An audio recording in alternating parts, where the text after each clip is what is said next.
What's going on, Johnny Nation? Welcome to episode 172 of the Eye on the Storm podcast. My name is David Barham, and I'd like to start by wishing all of you a very happy Thanksgiving. This is a holiday that we share what we're thankful for, and I can truly say I'm thankful for the friendships and relationships made and cultivated thanks to St. John's basketball. Thank you to you guys, all the friends made, all of you listening, everyone in between. And well, that's about where the pleasantries come to an end. It's time to get to the reality of the situation of what being a St. John's basketball fan is on November 29th here today as well. It's time to ring some alarm bells. And yes, it's only 6 games into the season, but the truth of the matter is St. John's has been arguably the biggest disappointment in college basketball through the first month of the season. Heavy words, I know, but that's what happens when expectations are so high coming into the season. A team that was ranked 5th to start the season and has lost all 3 games to their 3 ranked opponents, and all in very similar ways. That type of trend is concerning because it's a character flaw. The roster is currently comprised of players that don't seem to fit or mesh on the court well enough to make consistent winning plays. The guard situation is at code red right now for me based on the first 6 games of the season. The defense, when it matters, is such a far cry from last year's that you have Rick Pitino after every game saying how mediocre and average it is. Well, that's Rick being Rick, but there are no lies being told. The rebounding, being one of the worst in the country, is arguably the biggest red flag of them all. And at the very least, neck and neck with the detriment that is the point guard position right now. It's very easy to try and quell the negative emotions coming off a 1-2 Players Era Festival performance by equating it to the 3 games in the Bahamas last year, which at the same time had the same record, 1-2. It's also not off base to say that the 3 losses this season have been to ranked opponents, so it's not all doom and gloom. But things are simply different now. Expectations were different. Finances were different. Pieces were supposed to fit better. There are serious issues right now, and there's no need to sugarcoat it, so we won't. This has been a very disappointing and dejecting start to the season if you're a St. John's basketball fan, player, staff member, whoever who has invested time, money, resources, emotions, plane tickets, hotel tickets, to go watch this team play and to watch them lose to their biggest opponents so far this season. You simply have to win games. When you comprise a roster like this, when you bring in players like this, you have to win games. You have to win the games against opponents who have numbers next to them. That's how you build a resume for March. And now those opportunities are dwindling because your first 3 chances of doing that have been losses. That's how you get labeled a paper tiger. And rightfully so through 6 games. I'm joined by Justin Kramer. Justin, unlike me, you were fiscally responsible and stayed home and stayed away from the casinos and the blackjack tables and watched these games on TV because I decided to subject myself to fly down to Las Vegas, enjoy very expensive and lavish dinners, all while watching St. John's basketball in person, rip my heart out, and stomp on it right in front of me. But I digress. Justin, what did you think about the 83-82 loss to Iowa State, the bounce-back 96-81 win over Baylor, and the 85-74 loss to Auburn to wrap up the Players Era Festival for St. John's? First off, a happy Thanksgiving to you and your family and to everybody listening. That is one thing I am thankful for, and I appreciate all of that. I was in the Bahamas last year, and I sit here today happy that I did not go to Vegas for obvious reasons. This is a conversation that I was dreading in many ways. This was not what I was expecting to talk about today, and it was quite frankly not what I had envisioned just a couple of months ago when we were going over the schedule. I saw 2-1, and I would have been okay with that, but the way this team lost is what really kind of has me a little concerned right now, to put it mildly. I see 3 major Achilles heels as we sit here getting ready for December 1st, just around the corner. First and foremost, the guards are not rebounding the basketball. Last year, Davon Smith, Kadari Richmond, on any given night, these guys would get 6, 7, 8 boards, and in some cases actually lead the squad in total rebounds. There are nights where our entire backcourt do not get 8 rebounds, and that is concerning, especially when you have a team that likes to run. We are blessed that Dylan Mitchell can grab a rebound and go the length of the floor. Bryce Hopkins, the same thing. But I was envisioning our big athletic guards getting defensive rebounds and running up the floor at lightning speed, creating points in transition. We're not seeing that. Secondly, it's because our guards are not rebounding. We're giving up second chance points on the offensive end, and that is really hampering our ability to score in transition and really hurting our defense. The second Achilles heel that I see is a lack of somebody to take over the game on the perimeter with 2 minutes to go or 30 seconds to go in the half. We have a lot of offensive firepower. They're still scoring the basketball, and they're getting it on any given night from 6 or 7 or 8 different guys that are contributing and can put in double-digit points. That is a very, very nice luxury to have. But what you don't have is when a bucket is needed, the ball going into a guard's hands and making that guard either penetrate to the basket or dish it off to a big man for a layup without fear that that ball is going to get turned over. That is another huge Achilles heel for this team right now. And despite those two Achilles heels, I would argue that if the third thing was not a problem, we'd be just fine. The defense, and specifically the perimeter defense, has been nothing short of disappointing and underwhelming this entire year.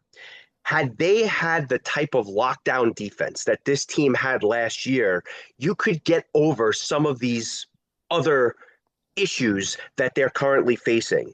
But what you're seeing right now is a bunch of guards who are just simply not keeping their man in front of them. They're allowing the better guards that they've played all year, the Phylons of the world, to just score at will, or so it seems. And every single one of these guys is having problems either staying out of foul trouble, keeping their man in front of them, keeping them honest.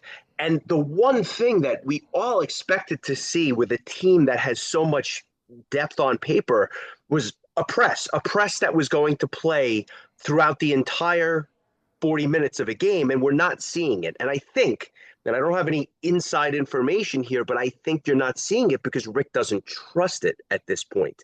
He can't deploy a press when he doesn't trust the players to execute that press.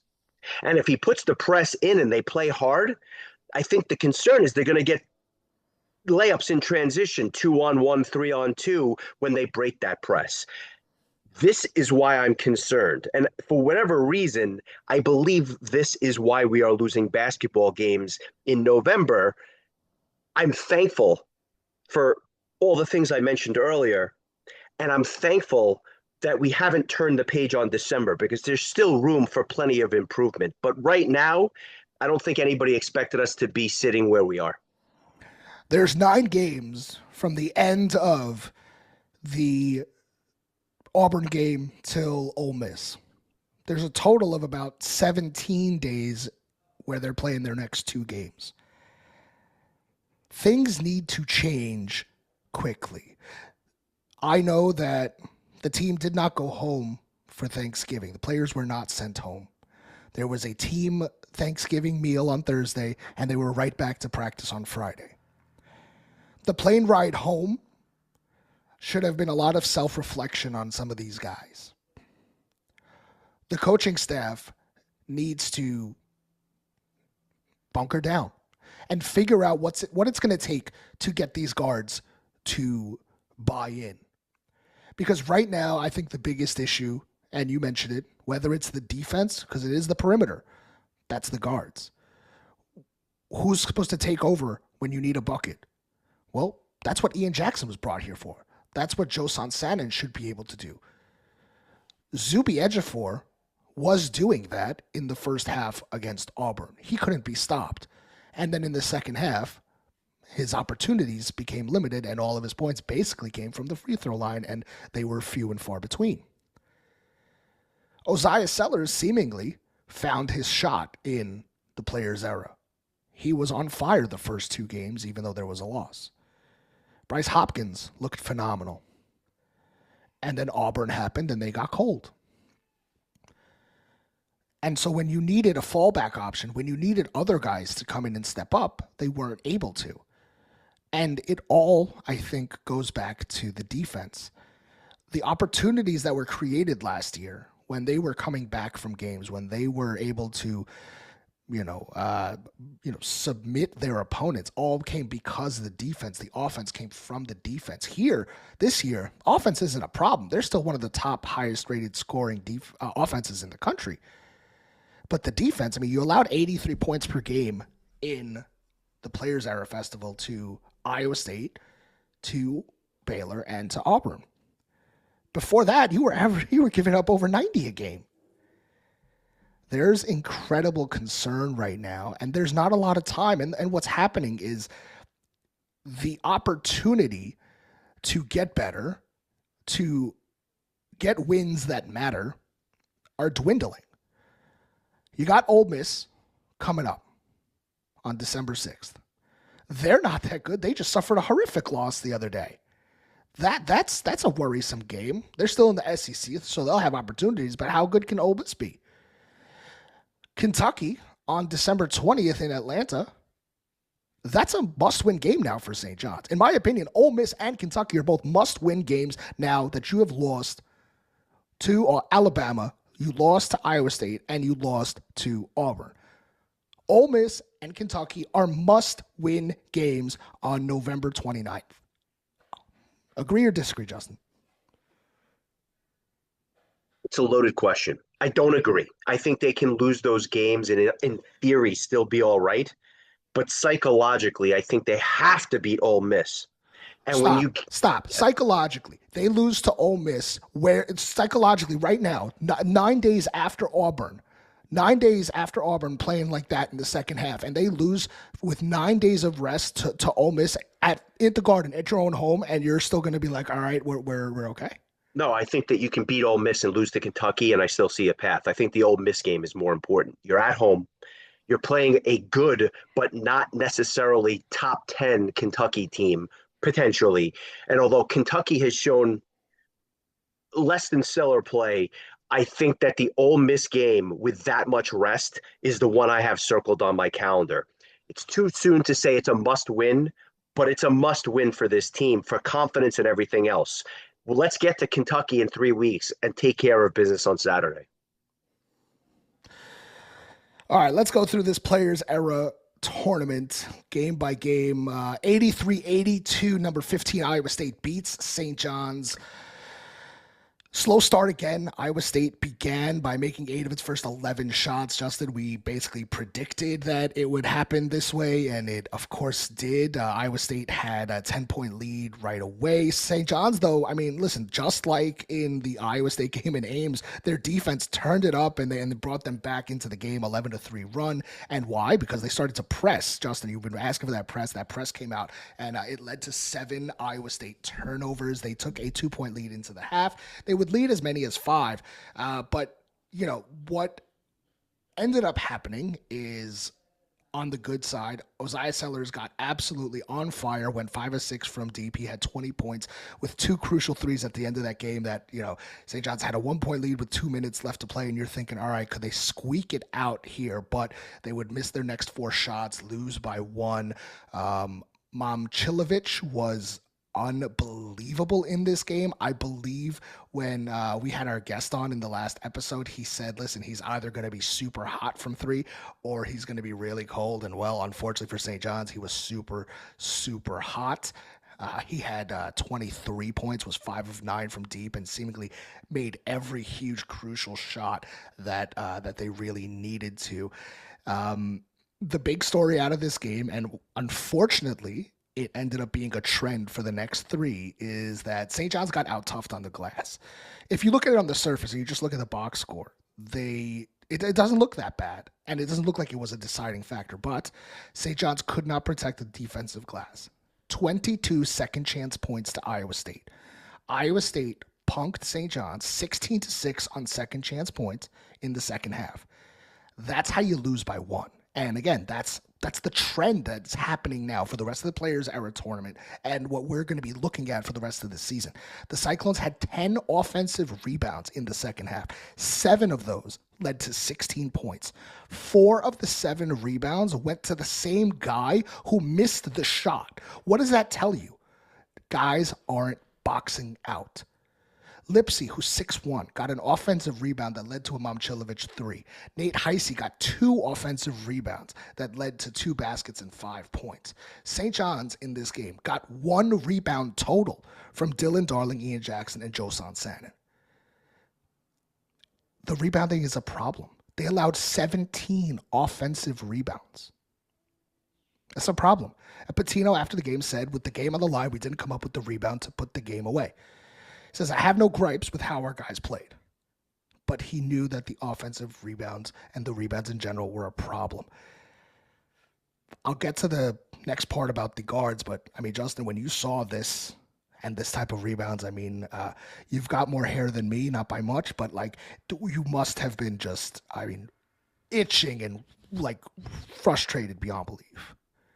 It was incredibly frustrating because one thing St. John's has traditionally done well, and I'm going back 10, 15, 20 years, they've always had guards that could rebound. D'Angelo Harrison comes to mind.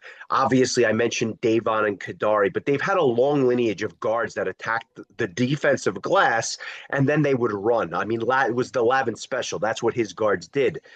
I expected more of the same this year, if for no other reason than I thought that Pitino was going to demand it. And he is demanding it. And I think it can change. It has to change. I was think every time Momcilovic touched the ball, I was thinking about what our guest said, and he didn't miss, or it felt like he wasn't missing. Yeah. But that goes back to the perimeter defense. When you saw that he was not missing a shot, the fact that he had the ability to get up 9 threes is problematic, let alone the fact that he hit 5 of them. But when I talk about the ability to penetrate, Lipsy didn't have the game that I expected. I actually thought he was going to be more efficient. He went 5 for 17 from the field, 2 of 6 from 3. But the way he was able to get to the basket meant that our defenders had to then step up to guard him so that he wouldn't get the layup. And then the ball would move around the perimeter after the penetration, and that's how they were getting these open looks. It's scary because I was literally just 15 minutes before we hit record, I was having a conversation about Lipsy with somebody, and the person said to me, I don't think Lipsy had that great of a game. And I was like, I disagree. He had 16 points, but he got everybody else so involved. Momcilovic got a lot of his shots because of Lipsy, and there was so much attention on Lipsy because you knew that was the scouting report. Jefferson got so many of his looks because of the attention to Lipsy, and Lipsy got hurt in this game. He goes down late in the second, ends up not playing the rest of the Players Era festival, which is a whole nother story. Iowa State was phenomenal in this entire tournament and got Syracuse in their last game.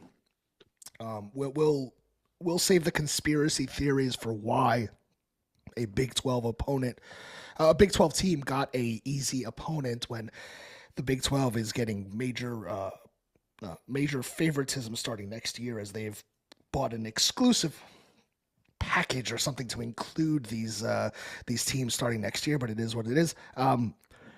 I thought that Lipsy was, you watch him and you just kind of see what a great guard is, and kind of what he does to attract so much attention. And when you juxtapose that to what St. John's issues right now are at that guard position, it's very, very damning. Josan Sannon and Jackson combined for 4 of 16 in this game from the floor, 2 of 8 from deep, 12 points, no rebounds. It's not good enough. There has to be effort. We're talking about perimeter defense. You got to stay in front of your man. You just have to. It's just not. It's not good enough. Ian Jackson only played 16 minutes in this game. He's got to have some kind of a realization that he's not doing enough on the floor. He didn't come here to play 16 minutes. I don't think I'm being unfair here. I'm sorry. You're professional athletes now. You're going to take some arrows. You have to do more. I know that you are looked at as like this shining star in basketball, and you've been praised forever. But at some point, the fundamentals of basketball, from not turning it over to rebounding and boxing out, have to come into play. You have to be more than just a scoring option. This isn't AAU basketball anymore. This is Division I, high-end, ranked top 25 basketball on the biggest stage possible. Box out. Stay in front of your damn guy. Do something more than score the damn ball. Listen, Ian Jackson, 5 points, 16 minutes, 2 of 6 from the field, no rebounds, 1 assist. They need to get more from him. He had 2 turnovers in those 16 minutes, and I actually feel bad because every time he turns the ball over, it just seems like it's a glaring turnover, right? It's not like, oh, he was threading the needle. It was just like a bad play at the wrong time when the team just didn't need it. And again, maybe it's just the way I feel as a fan, but it was just ill-advised turnovers. I think you're 100% right. I think every turnover he makes is kind of very like in your face now, and maybe we're paying attention to it because, Rick hasn't been shy about saying it. He's like, listen, he comes into the game and he's turning the ball over. And like, it happens literally all the time. And he has a turnover problem. I was going to wait until a little bit later to get to this point. But, Ian Jackson had 2 turnovers in 16 minutes against Iowa State. He had 3 turnovers in 21 minutes versus Baylor and 3 turnovers in 15 minutes against Auburn. That's 52 minutes played and 8 turnovers. He's averaging 17 minutes per game and over 2.5 turnovers per game. It's not good enough. And he hasn't been the lead guard. No. So all that talk about the point guard, I could understand if you had the ball in your hands for 35 minutes a game. You're going to get turnovers if you have the ball in your hands that much. But he's playing off the ball for this team, and he's still causing those turnovers. And the thing is this, there was one pass, and I admittedly don't remember. It may have been the Auburn game, but he threw a lackadaisical pass. I think it was to Hopkins in the corner, and it almost got picked off. St. John's managed to maintain possession, so it's not going to show up in the stat sheet. But it was the way the pass was thrown, and it was where the pass was thrown, because it was like throwing a pass just for the sake of throwing a pass so that he didn't have to, pick up his dribble or whatnot. It was just a pass. And even if the person in the corner had caught the pass, it wasn't going to lead to a drive to the basket or an open look. It was just to get rid of the ball. There was no purpose behind it. It was frustrating. Ian Jackson has to be better. That plane ride home, that was probably dead silent. You could hear a pin drop. There needs to be a serious reflection on Ian Jackson, understanding what kind of system he's in and understanding that he needs to be better. Those passes that you're talking about, Justin, that is being done with like a lackadaisical mindset, in the sense of like, you need to have purpose behind everything that you do. It's such a basic fundamental of basketball. We talk about that, but it's like, if you're not doing something with a point behind it, if your pass is not trying to lead to something else, like what are you doing? Guys, we're talking about, where through the first few games of the season, St. John's was biting on pump fakes and doing things like that. The turnovers are obviously an issue. There's basic fundamental issues right now, and there's so much of it, in my opinion, starts with Ian Jackson, because he is so important to the success of this team. I'm not ready to throw in the towel on Ian Jackson. I'm not saying anything like that. I'm talking about through 6 games, Ian Jackson has been a disappointment at St. John's. We expected a lot out of him. He is scoring at an efficient clip. The problem is everything else. But I'm going to throw a question out to you. Would you start him against Ole Miss? No way. I disagree completely. I think it's in because his you head want to now. build his confidence. Correct. And the reality is, I would sit him for the entire second half and play Sadiku. but you got to play the first half first. I'd start him in the first half, start the game, and play him and give him a leash. Then show me in practice. Show me in practice over the next 9 days that you want to. Well, show me in practice that you're going to give me the effort. That is a Rick Pitino prerequisite. If he doesn't practice well, I get where you're everything I'm coming saying is from. off the table. Listen, I But get where you're I coming think you from. got to try something else because whatever you're pull, I mean, the reality is, and we haven't even gotten to the Auburn game. That's another stat line we can talk about. But the reality is, he did not play well against Iowa State. Fortunately, Ozzie Sellers did. It was a coming out party for him in Yeah, many ways. But even despite Sellers' game and the front court being what it was, because the front court was quite good yeah, in this Iowa State game, it wasn't enough. yeah. Glass half full, you lost against a top 5, maybe top 10 Iowa State team by one basket. It wasn't Yeah. like you got killed. If you're looking for a silver lining, this St. John's can beat this team, but they couldn't beat them in November. Sure. Here's your silver lining. I think that Iowa State team is Elite Eight good. Easily. I agree. Yeah, I I think that's agree one of with the that. best teams in the country. I think they have so much going for them. Their freshman Torrey is incredible. This freshman class in all of college basketball is great. He's not getting talked about enough. He really needs to be. Lipsy's great. Jefferson's great. Momcilovic is great. Their coach, they buy into their freaking coaching. I think they're amazing. You talked about the front court. Mitchell, 12 points, 9 rebounds, 2 blocks, and an assist. Ejiofor, 16 and 9 and 5 assists. And Bryce Hopkins, 16, 7 and 3. Bryce made all 10 free throws in this game. Here's something to note. Dylan Darling fouled out in this game. 4 points, 1 rebound, 3 assists, 1 steal. Why? I'm going to bring it up later, but this is going to be very, very important. You mentioned Sellers. Sellers was the crucial point in this game because he got hot from 3, and that's something that we've been waiting for. And now, after the Players Era tournament, if I told you that Ozzie Sellers is shooting almost 50% from 3 because of his Players Era tournament, you'll be like, oh, well, that's the Ozzie Sellers that we thought we were getting. And why? That's going to come up in a little bit as well. Let's go to Baylor. St. John's, number 14, gets Baylor in game 2. Baylor beat Creighton the day before. So Baylor coming in with confidence. St. John's coming off a 1-point loss. We're all saying, okay, how are they going to respond? What's everybody talking about after the Iowa State game? Well, you remember the Bahamas, they had a 1-point loss to Baylor. Well, how did they respond? Well, they came out and they kicked the shit out of Virginia. So what does St. John's do against Baylor? They responded in spades. I mean, you talk about how to respond. I mean, start to finish, St. John's really answered the bell. My takeaway here, Baylor's good. I think Baylor should get some credit here because I thought that they looked a lot better than I expected. Cameron Carr is a superstar. Cameron Carr, the transfer from Tennessee, is a superstar. Everybody wants to talk about Tunde Yesufu on Baylor. Cameron Carr is the guy that we should be talking about. This kid is going to be in the NBA next year. After the game, I was actually on the concourse, and I saw him talking to his family. I made it a point to go up to him, and I told him how awesome he was in front of his whole family. I was like, you are a pleasure to watch. You are amazing. Please stay healthy because I can't wait to watch you all year. That kid was awesome. Bryce Hopkins, 26 points, 9 of 12 shooting, 3 of 3 from deep, 5 rebounds, 5 assists, 1 block, 1 steal. That's first team Big East Bryce Hopkins on display. Up until that game, I think Bryce Hopkins made a real case to be first team All Big East player. And he was incredible. Ozzie Sellers, 22 points, 6 of 11 shooting, 5 of 7 from deep, back-to-back days where he hits 5 3-pointers. Dylan Mitchell, 18 points, 6 rebounds, 6 assists, 1 block. Zuby Ejiofor, 9 points, 6 rebounds, 4 assists, 2 blocks.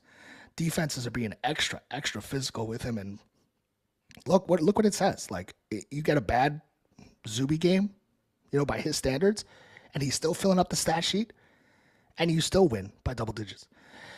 Ian Jackson, 14 points, 3 of 4 from deep, 3 rebounds, 1 assist, 3 turnovers. Dylan Darling, 2 points, only got 2 shots, 3 rebounds, 2 steals in 18 minutes, got 4 fouls. And Joe Sannon, 2 points, 1 of 6 shooting, 5 rebounds. So you got poor games from Ejiofor, Darling, and Sannon, and you still beat a good Baylor team by 15. It was a much better bounce back game. Rick even said they're so dialed in. During film, they were asking a lot of questions. Usually they get 1 or 2, but last night there were 7 or 8 questions. The walkthrough was the best we've had all season. I walked away telling the coaches it'll be our night. That's the confidence that you need. That's what you wanted. And, just to jump ahead, after the Auburn loss, Rick Pitino said that it was a quick turnaround and we couldn't really get a good scout on them, and that we, you know, didn't have as much time to prepare for the type of style that they were going to bring down to us. He mentioned their slap down defense and that they weren't exactly prepared. Just the juxtaposition of winning and losing, I guess. And, he said, Rick said, I think what I enjoyed the most on Monday night was the devastation in the eyes of our players. A classy team really focuses in, doesn't hang their heads, and brings it. And these guys did. For the first 7 or 8 minutes, we could have given the Knicks a game before losing by 40, which I thought was very funny. But to me, it's really, really important because you need a group that collectively buys in, that hates to lose more than they love to win. And I think you had that last year. And until this group does that on a consistent basis, we're going to continue to compare them to last year. And we're going to be wondering if they have the collective stones to be like that. This reminded me a lot of the Virginia game last year, right? They lost to Baylor in double overtime in just an absolute heartbreaker of a game. And the question in the Bahamas was, how is this team going to respond? And they came out and they punched Virginia in the mouth, and it was a really impressive game against a team that was not good. And to be fair, this Baylor team, much better than that Virginia team, in my opinion. It was a 15-point win. I thought Jackson had a very, very nice, efficient 14 points, turnovers aside. I thought he had a better game. But again, Sanin, a quiet night. He would get much better in game 3 against Auburn. They imposed their will on a Baylor team who is good, but just lacks the depth to keep up with the St. John's. They only played 7 guys. They've had some guys that were hurt. And I don't know that they have the horses to run when St. John's is firing on all cylinders. But you neglected to bring up the one number, which was arguably the most telling of all. I was going to get to it. And that number is 26. Mm-hmm. 26. What does 26 mean to you? Rebounds, sir. Offensive rebounds. St. John's had 9 offensive rebounds. And this was a team that, with their front court, is not terribly surprising that they're able to get 9 offensive boards a game. Zuby, we know what he can do. But they gave up 26 offensive rebounds. So in a game where they blew out Baylor and the 15 points doesn't even really establish the dominating fashion in which St. John's won this game, they should have beaten them by 40 because they gave up so many offensive rebounds. Baylor killed St. John's 48-34 on the glass. Astonishing 26-9 on the offensive. They gave up 21 second chance points. Iowa State beat up St. John's on the glass 38-36, gave up 17 offensive boards, and gave up 22 second chance points. I walked away from these 2 games thinking about the rebounding, and I'm like, where is the problem? Why does this keep happening? And I'm looking in the paint, and you know that Mitchell and Hopkins and Zuby can get their rebounds, but even they are getting pushed off or away from their spots, or they're having to get through multiple guys to go get rebounds. So where does it stem from? In my opinion, it's stemming from the guards. It's stemming from the guards not sealing off or boxing out their guys, and thus forcing our bigs to have to try and out-rebound 2 to 3 guys instead of just 1 or 2 guys. I could be very off base here, but it seems like there is just not enough of a wall around the defensive glass for us to get those easier rebounds. I'm watching BYU last night. I'm watching all these games. I watch Duke. I'm watching everybody besides St. John's, and you sit there and you're watching. And I think because we watch St. John's through a different lens, because it's our team, that perhaps it's difficult to spot things. But when I look at these other teams and see what they do well, man, does it bring such a frustration to the forefront of how, what we're lacking in. And perhaps that's unfair, but the rebounding is 1A concern right now. I think it's two things. I think that there are plays where they're not boxing out, and so you have their guards, whoever they is, right? Whatever, pick your team, crashing the boards and getting offensive rebounds. But I also think that our bigs who can get rebounds and have gotten rebounds and will continue to get rebounds, they're out of position, and they're out of position because of the dribble drive penetration. So when their guards again, take your pick. But when Carr goes to the basket, if he does kick it out to a shooter, our bigs have already stepped up on the penetration. The shot goes up and everybody's out of position. And so even when the guards are boxing out, they're getting some looks inside the bigs on the other teams because again, we just have no answer. Michael Rataj, right? Number 12 for Baylor. This guy had 10 10 offensive boards, 10 offensive boards. And he's obviously a very athletic, skilled rebounder. I was very impressed by his game. It's the kind of guy that I would have loved to have seen on a St. John's team because he kind of fit the profile of the team last year. But he was getting many of these boards because of the fact that our defenders were out of position because of that dribble drive penetration. There was good through these two games. Bryce Hopkins, 42 points in 2 games. Osiah Sellers, 42 points in 2 games, 12 of 22 from the floor, 10 of 13 from 3, 8 of 9 free throws. St. John's dominated in the paint both games, 46-36 and 38-30. Only 10 turnovers in both games, and they were scoring at a high clip. And then came Auburn. But before we get to Auburn, and because you know what happened in Auburn already, and you know what happened at Iowa State, and obviously we know what happened at Baylor, but the win against Baylor, Justin, I'm going to ask you a question. I'm putting you on the spot here. What did Iowa State and Auburn have that killed St. John's that Baylor didn't, that led to St. John's actually winning the Baylor game but losing the other 2? I got 2 answers for you. 1, depth, but 2, better coach. And that's not a shot against Scott Drew, but that's, Scott Drew has always had talent. I never thought he put the pieces together the right way. And maybe you're going somewhere else with that. But even last year when they lost to Baylor, I don't think it was because of Scott Drew. I thought it was because of Edgecombe going nuts and hitting everything down the stretch. So you're saying that Rick Pitino got outcoached by Stephen Pearl? I'm saying in this game, I have questions as to how they prepared. And you said it yourself, right? You got 3 games in 3 days. They did not have the time to prepare for Auburn the way that I would have hoped. However, that is what Rick said. I agree with that. But from a talent standpoint, they shouldn't have had to have worried about it because, and we'll get to Hot Pettiford in a little bit, but at halftime, I think adjustments needed to be made to make sure that he wasn't just absolutely killing us, and he did. I think that coaching has a lot to do with it. So I bring that up because, well, you heard the quotes after the Baylor game where Rick said that, hey, we prepared really well. We went through a scout. We watched film. Everybody was asking questions. And then, but for Auburn, it wasn't enough time. And, ultimately it was the same amount of time between each game. So, are they just that much harder to prepare for? Are they that much more skilled? The difference between Baylor, Iowa State, and Auburn, really good point guard. Really good point guard on both sides that made everything around it go. Baylor didn't have that lead guard. Carr's a solid 3-wing. So is Yasafu, and they didn't really have great interior play.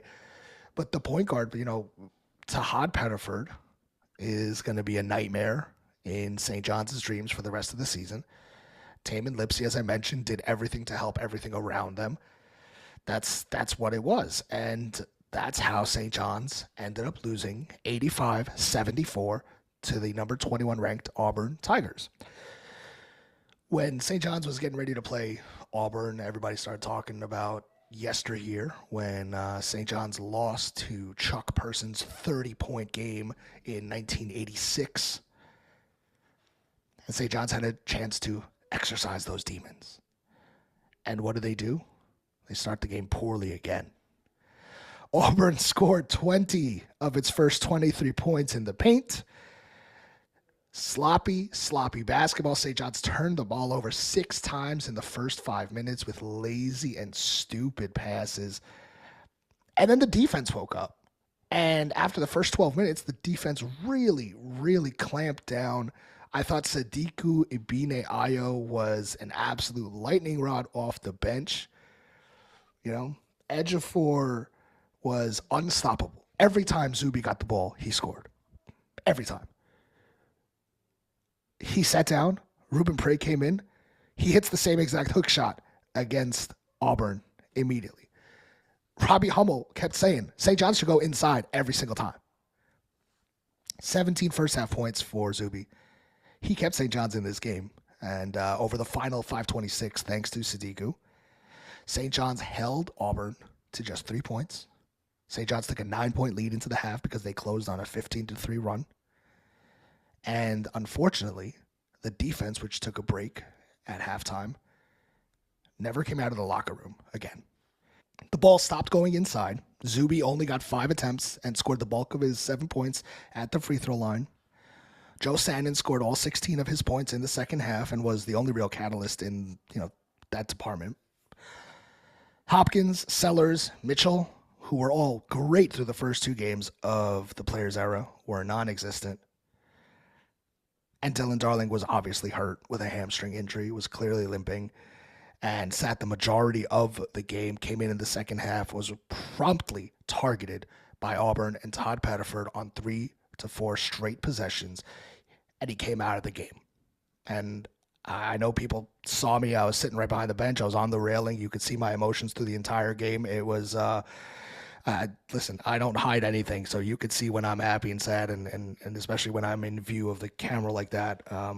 But I could hear everything that was being said on the bench. I could hear what was going on.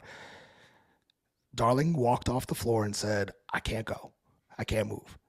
And Rick was not happy because he said, "You told us you were good to go." He says, "Why didn't you tell us?" And that sucks because Todd Pettiford and Auburn saw a wounded deer and went for the throat. Kudos to them for making the right decision and the plays. Because from 7:25 on, Todd Pettiford scored on a pretty scoop layup off of St. John's turnover. Then Pettiford hit a 3. It was a 13-2 run for Auburn. Ejiofor makes his 2 free throws. Pettiford crosses over Ejiofor and banks in a layup, 15-2. C'est la vie. It was over really, really quickly, and it's upsetting because St. John's had an 11-point lead in the second half. They had a lead in midway through the second half and let it slide away and had no way to get back there. Got out-rebounded again, 35-32, 23-13 on the defensive glass. They got outscored in the paint, 44-30. Didn't play any defense. Outscored 18-5 on fast break points. Auburn hit 9 of their last 11 shots. St. John's was 1 of 7. Justin, from 9:53 on, St. John's was up 61-55. They got outscored 30-13 at the end of the game. Outscored 55-35 in the second half. It's probably the worst half St. John's has played all season, collectively. I don't think there's any debate there at all.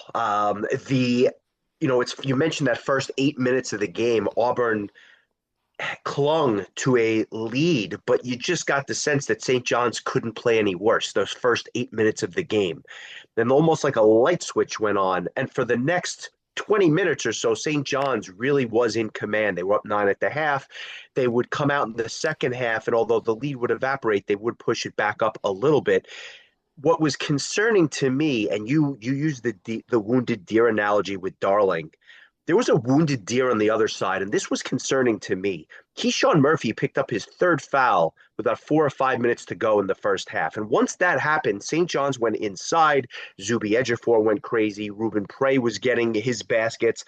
Even Hopkins was able to go to the hole with force because they just didn't have the answer inside.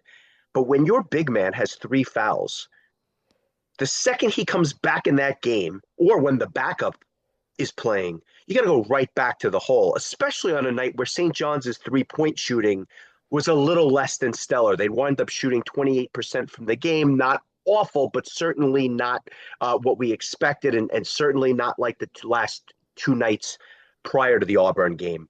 Why they didn't continue to pound the ball inside, I do not know. Again, credit to maybe Pearl's defense for just kind of collapsing inside on a night where St. John's wasn't drilling threes from all over the court.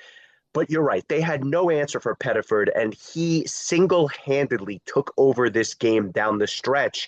But it's becoming a little bit of a pattern, and that's what's concerning to me.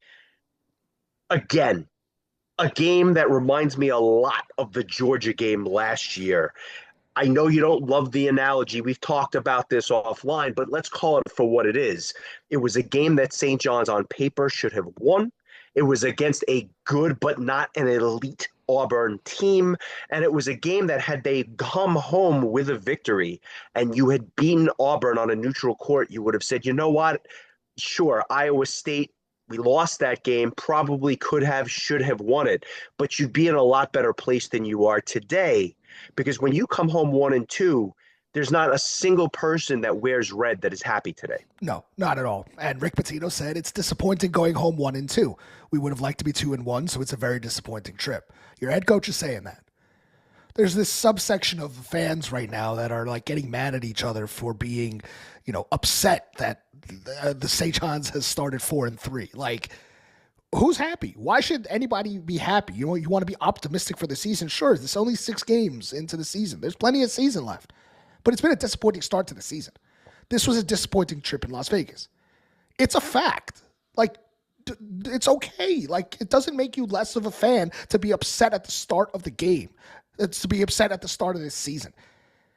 It's the reality of the situation. Oziah Sellers, Dylan Mitchell, Bryce Hopkins combined 5 of 24 shooting, totaled 17 points. Sellers' first 2 threes were wide open, great looks, just didn't fall. And it was just a rough day overall. And I point to the issue that continues. I talked about Ian Jackson earlier. Ian had 3 turnovers in 15 minutes against Auburn. Again, he's coming off the bench. That's a turnover every 5 minutes.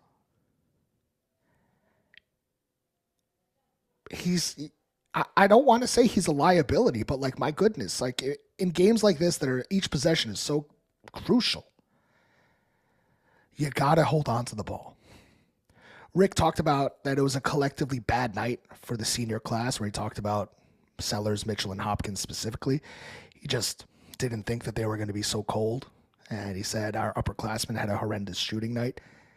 And we're not going to win many games when they're shooting 5 for 24. I want to bring up 2 quotes from Rick Pitino. We're going to play the audio here. Because a lot of the things that we said, and a lot of the things that a lot of fans are echoing in regards to this defense, Rick Pitino has said, this team is not there yet defensively. And Rick says that they better buy in and figure it out, or they're in for a long season. Here's Pitino after the Auburn game. This is a very average defensive team. They are not locked in like last year. Last year, our guard, even Devon, our guards rebounded. And this is not a locked-in defensive team because they're new to each other. And they're going to get it or they're going to continue losing. So it's a matter of wanting to get it, wanting to be a great defensive team. And if they do, they'll get it. If not, they won't. They'll have a long season. Justin, he says, St. John's an average defensive team, and they're not locked in like last year. I think Rick is going to use last year's team as motivation all year. I think guys like Sadiku and Zuby are going to point to last year for a lot of these guys. And I hope the new guys either, one, get so tired of hearing about it that they just lock in, or eventually, just realize that unless we want to do something this season, we really need to figure it out. And it's going to start with each guy looking in the mirror and realizing that they need to do better, top to bottom. And Rick hasn't been shy about pointing at Zuby and saying that Zuby's got to block out better and everybody else. And so it's not like he's, not singling him out. But Rick knows that the defense isn't there yet, and I think we all do too. I think as fans, we often, and I say this as the collective we, I think sometimes when the team is doing well, you all of a sudden think that there's a Final Four that's waiting for you. And when things don't go well, all of a sudden they're trash. They don't belong in the conversation. Let's look to next year and things like that. The reality is, I think if you ask Rick Pitino, he would say, yeah, there's a lot of work that has to be done, but we have the horses to do it. Now is the time to do it. They've got a week and a half off between their next game, and it is a big one, as I mentioned earlier, against Ole Miss. Now is the time. I don't care if they practice offense the entire week. That is not this team's problem. People are saying they need a point guard. Yeah, they do need a lead guard to make plays. But if your defense is locked in, it becomes less of a liability. They need to lock in on defense. They need to, and with that comes the defensive rebounding as well. They need to shore up that defense and stop giving up second chance points. When that happens, this team will be going back to the winning ways that we expected them to, and I'm thrilled that the team has 25 games left to make that happen. The sky is not falling. We are not in a position where the season is over, or we should be saying, well, I wonder who they're bringing in next year. There's a lot of basketball that is left to be played. The defense last year did not look as good in December as it did in February. Right. It just didn't. Now is the time. Show them the film. Show them the plays where the guards are just going to the hoop and forcing the bigs to step up. Show them the plays where the ball is moving around the perimeter and guys are hitting open threes because we don't effectively guard the perimeter. Show them the plays where they're getting those offensive rebounds that are leading to backbreaking baskets. That is when we used to impose our will on the other team, which is what we did all of last year. This is an inflection point. This is the time where Pitino is going to earn his money, and I do believe that he will get this team to where it needs to be. I don't believe the wheels have fallen off. I don't believe the sky is falling, but the fan in me wants to see them come out against Ole Miss and punch them in the mouth. One more quote after the Auburn game, and this I think is important, about Rick Pitino. Talks about the defense not being great again, but he talks about the mindset of the younger players and how that needs to change. Here's Rick. I never thought this was a great team from day one defensively. We have a lot of work to do on defense. We can get there, but it's going to take a different mindset by some of our younger players. That scoring is not the ultimate, that it's defense and you got to buy into it. And we got to make sure our assist turnover ratio is much better.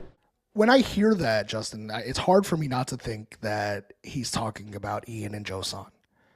I'm not sure who else he really would specifically be mentioning in that clip. And credit Zach Braziller of the New York Post. He was there and he asked if that was Ian and Josan that he was mentioning. And Rick didn't. He said, no, I'm talking about all the young guys. I don't know what other young guys you're talking about on the team that are actually playing. These guys got to buy in to the rebounding, to the defense, to the scouting report, to wanting to be more than a benefit to themselves. You got to buy in. I don't know what you think about that, but I don't see that quote being anything other than a wake-up call or just a begging of a wake-up call to Ian and Josan. It obviously is. Those are the two big name sophomores on this squad, the two big underclassmen. No disrespect to some of the other guys who just haven't earned their minutes just yet. I think it's obvious that Rick is talking about two guys in particular, but you're talking about two guys that have the ability to play defense. These are athletic. I mean, all-world athletes. They're long, they're lean. Probably could use a little time in the weight room, but that's because their bodies are still developing as basketball players. heed the call. Heed the call, take your coach's challenge, and basically look at yourself and say, he's calling me out. Well, I'm going to show him. I'm going to leave everything out on the court. And by the way, there were if you remember back to some of the games, and I'm thinking of Bucknell in particular, there were games where Jackson would get a deflection and the ball would lead to an easy bucket in transition. You could see the body language was better when he was playing defense because it was leading to offense on the other end. I want to see that against Ole Miss. I want to see defense lead to layups in transition, and then I want to see another steal and a putback. That's what I want to see happen. And you know what? If they get to that point, the fact that they don't have a true lead point guard will be okay. The fact that they may not be guarding the perimeter as much, I think they can get away with that in spurts, but they have to dial it in for 35 minutes a game so against these top teams, because it's just that's where we're losing our money with the guards and penetration. Justin, they do have a lead guard. They do. It's Dylan Darling. And it's not a coincidence that in 3 St. John's losses, Darling didn't play in one of them, was hurt and barely played, and fouled out of the other one. Zach Braziller pointed this out in a article. It's something that we've talked about for a long time. Dylan Darling might not be this standout all-word point guard. He is not Todd Pettiford. He is not Tamin Lipsey. He is not LeBaron Philon. But he is the guy that kind of calms things down and helps the point position and the rest of the offense stabilize. St. John's outscored the opposition by 100 points in Darling's 111 minutes going into Wednesday. In games against Iowa State and Baylor, St. John's was plus 27 with Darling on the floor. Against Auburn, when he just played 7 minutes due to a hamstring injury, look what happened. Darling sets everybody up. He just sets that table. Osiah Sellers is on fire from 3 through 2 games at the Players Era because of Darling and how he was able to get looks.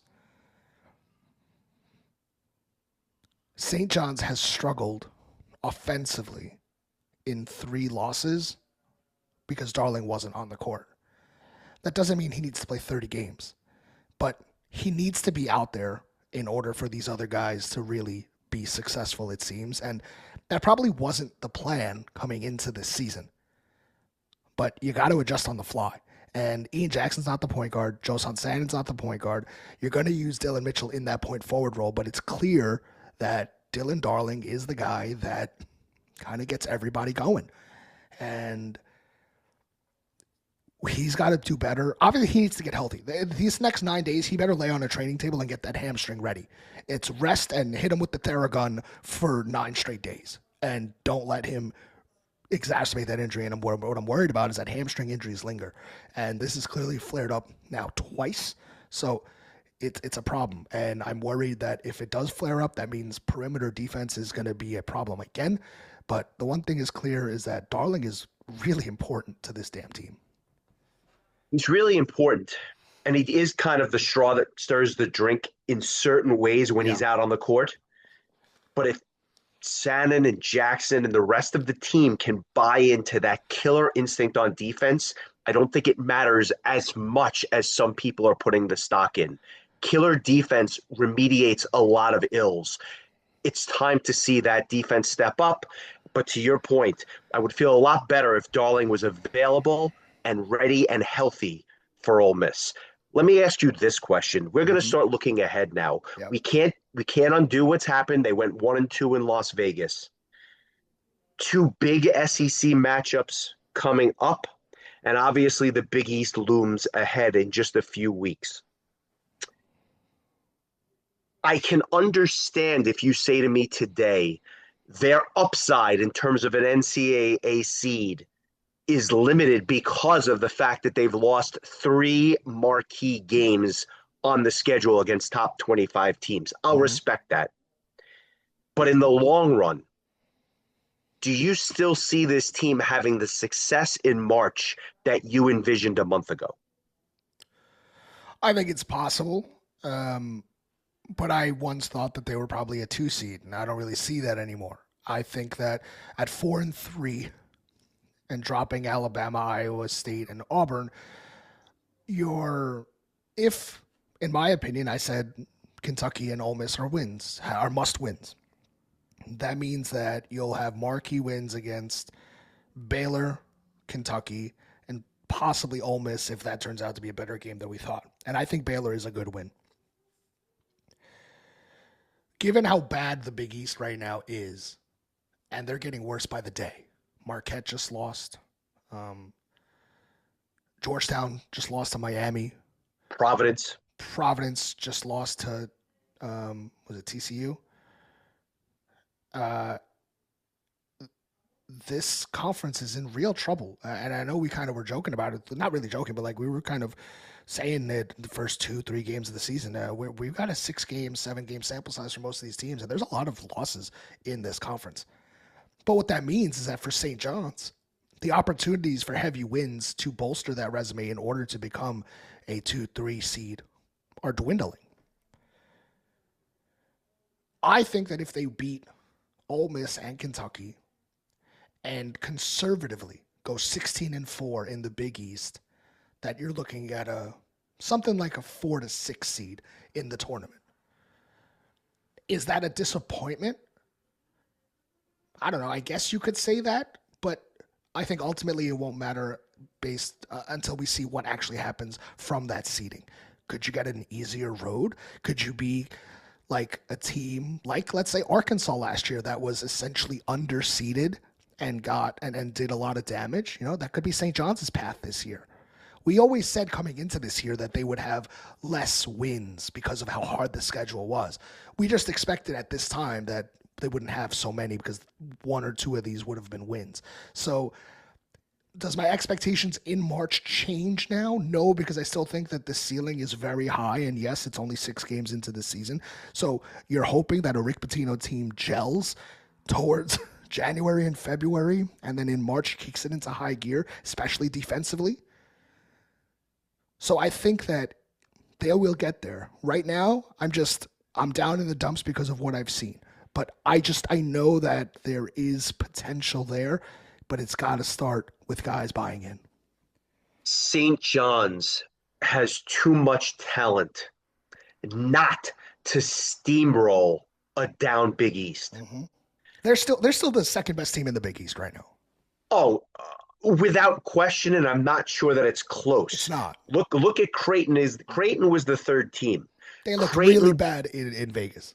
They looked really bad in Vegas, and while we were competing with a lot of these teams, they were getting killed, right? Yeah. So I think there's UConn, St. John's, and there's everybody else. I obviously am looking ahead to these 2 games in March because I think that they are critical for seeding purposes and everything else down the line. But once they get into the tournament, a 4 seed, a 6 seed, I think that by then this team will be gelling because they have too much talent not to, and they have the greatest coach of all time on the bench that just needs a little bit more time to work that magic. Now, that's not to say that every other team doesn't have similar issues, bringing in new guys, NIL era, the whole bit. What I'm suggesting to you is that the best is yet ahead for this team, and you're seeing glimpses of brilliance, losing to an Iowa State by 1 point on a neutral court, playing close games against Michigan, who, by the way, might be the best team in the country. And then, of course, game against Auburn, which I think was a game that was a bit of an aberration. The best is yet ahead for this team. And so, again, glass half full, I'm going into this month seeing opportunity to take it to an Ole Miss on your home court to kind of reverse course a little bit. An opportunity to take it to Big Blue Nation down in Atlanta. And then from there, you could see this team rattle off a ton of wins in December and January because those UConn games aren't even until, February, if memory serves.